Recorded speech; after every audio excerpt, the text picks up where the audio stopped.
दोस्तों नमस्कार, एक बार फिर से स्वागत है आप सबका आपके इस नर्सिंग पब्लिक ब्लॉग के चैनल पर और इस वीडियो में। दोस्तों आपसे निवेदन है कि अगर आपको हमारा ये वीडियो अच्छा लगे तो कृपया हमारे इस चैनल नर्सिंग पब्लिक ब्लॉग को सब्सक्राइब जरूर कर लें और वीडियो को लाइक करें और शेयर जरूर करें ताकि सच हर घर तक पहुँच पाए। और कमेंट में हमें ये लिखकर जरूर बताएं कि आपकी इस बारे में क्या राय है। तो चलो बगैर कोई देरी किए वीडियो करते हैं स्टार्ट। बाकी है मात्र कुछ ही दिन, पूरे विश्व में मचेगा हाहाकार, क्योंकि आरंभ होने वाला है विनाश का काल। एशिया, यूरोप एवं अमेरिकन कॉन्टिनेंट में उपस्थित देशों के अंदर बहुत ज्यादा विनाश होने वाला है। अनेकों देश बर्बाद हो जाएंगे और अनेकों के प्राण चले जाएंगे। मैं आपको भयभीत नहीं कर रहा, बल्कि संसार के सबसे एक्यूरेट सत्य पर आधारित आज से लगभग 600 वर्ष पहले भविष्यमालिका में लिखित एक महत्वपूर्ण भविष्यवाणी के बारे में कह रहा हूँ। क्योंकि भविष्यमालिका के अनुसार 15 मार्च 2024 के बाद कौन रहेगा कौन नहीं, इसका बता पाना बहुत ही मुश्किल है। आपने अपने अपने बाजारों में एक बात जरूर गौर की होगी कि 2024 के आरंभ से ही अनेकों खाद्य सामग्रियों का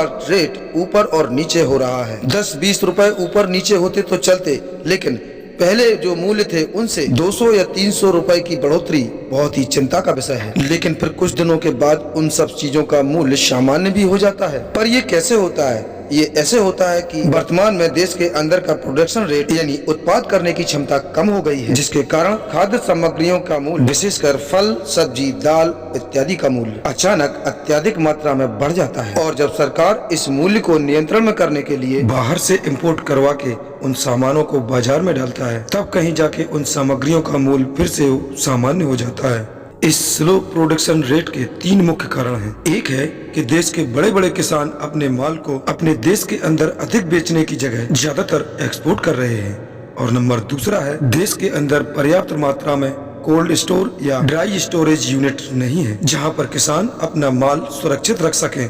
तीसरा और मुख्य कारण है प्राकृतिक आपदा, जैसे कि बाढ़, तूफान या फिर सूखा। मैं आपको दुनिया के इस मानचित्र पर बने एक सर्कल को दिखा रहा हूँ। मैप पर बने इस सर्कल को जरा ध्यान से देखिए। इस पर उपस्थित प्रत्येक देश को देखिए, क्योंकि 2024 में इन्हीं देशों के अंदर महाविनाश होने वाला है। इनमें से पहला है सिविल वॉर यानी गृह युद्ध, और लेबर यूनियन के माध्यम से यूरोप के अंदर एक बड़ा विद्रोह होने वाला है, और वो भी सरकार के विरुद्ध। और इस विद्रोह में दंगे, मॉब लिंचिंग और टेररिस्ट अटैक भी होंगे। दूसरा है प्राकृतिक आपदा। मिडिल ईस्ट समेत यूरोप के अनेकों देश भयंकर सूखा, खतरनाक समुद्री तूफान एवं विनाशकारी बाढ़ का शिकार होने वाले हैं।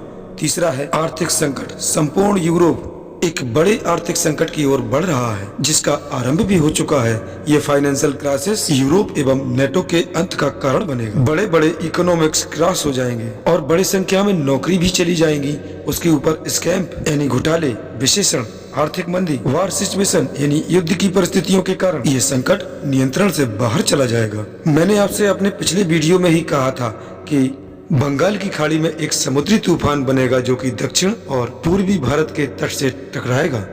और आज हम ये भविष्यवाणियां दोबारा इसलिए दोहरा रहे हैं क्योंकि इन सब के आरंभ होने का टाइमर 15 मार्च 2024 से आरंभ हो जाएगा। 15 मार्च 2024 के बाद ये सभी भविष्यवाणियां धीरे धीरे करके एक एक करके हम सभी के आंखों के सामने दृश्यमान होंगी। और अब हम कुछ नए तत्वों को जानने का प्रयास करते हैं। 15 मार्च 2024 के बाद एशिया, यूरोप एवं अमेरिकन कॉन्टिनेंट में उपस्थित देशों में सबसे अधिक विनाश होगा। पहला है कनाडा, एक छोटा सा देश जिसकी अर्थव्यवस्था हमारा भारत ही चलाता है। आज वहाँ की सरकार के कुछ गलत डिसीजन एवं वोट बैंक पॉलिटिक्स के कारण पूरा का पूरा देश अपने पतन की ओर अग्रसर हो चुका है, और 15 मार्च के बाद ये और भी तीव्र हो जाएगा। दूसरा है जापान, एक छोटा सा देश जो कभी दुनिया का तीसरा सबसे शक्तिशाली देश हुआ करता था, और आज वही देश अपनी अर्थव्यवस्था को बचाने में लगा हुआ है। परंतु 15 मार्च के बाद जापान की स्थिति और भी गंभीर हो जाएगी। और अब तीसरा है हमारा भारत देश, एक बहुत विशाल देश जो सुपर पावर बनने से मात्र एक कदम पीछे है, परंतु अंदर ही अंदर जातिवाद, भेदभाव एवं धर्म मजहब के चक्रव्यूह में फंसकर छटपटा रहा है। और 15 मार्च के बाद भारत देश के अंदर हिंसा और अधिक बढ़ जाएगी। और अब चौथा है यूएसए, जिसने सबका घर लूटा और आज वो खुद लुट चुका है। बड़े स्तर पर नौकरियों में छटाई, भुखमरी एवं गरीबी में वृद्धि, ड्रग्स के सेवन में बढ़ोतरी, इलीगल इमिग्रेंट की बढ़ती समस्या एवं उसके 3 फ्रंट पर युद्ध का जारी रहना, जिसके कारण यूएसए आज अपने अस्तित्व की अंतिम लड़ाई लड़ रहा है। और 15 मार्च के बाद तो यूएसए की और भी बहुत बुरी हालत होने वाली है। और अब पांचवा है मालदीव्स, जिसने अपना मान सम्मान और जमीन सब कुछ चाइना को बेच दिया इस भरोसे में कि उसका देश सुपर पावर बन जाएगा। परंतु आज ये स्थिति है कि मालदीव्स कटोरा लेकर भीख मांगने की प्रैक्टिस कर रहा है, क्योंकि अत्यधिक कर्ज के कारण पूरा इकोनॉमिक्स कोलैप्स हो चुका है और 15 मार्च के बाद ये और भी भयंकर रूप ले लेगा। परंतु कहानी यही समाप्त नहीं होती। 24 से 25 मार्च 2024 साल का पहला चंद्र ग्रहण, 8 अप्रैल 2024 साल का पहला सूर्य ग्रहण, 23 जून 2024 से 5 जुलाई 2024 अंतिम 13 दिनों का पक्ष, 15 मार्च 2024 के बाद 13 दिनों के पक्ष के पहले 2 ग्रहणों का गिरना, ये एक स्पष्ट सतर्कवाणी है बड़े बड़े प्राकृतिक आपदाओं का। और ये नेचुरल डिजास्टर सबसे पहले मैप पर बने इसी सर्कल वाली जगह को प्रभावित करेंगे।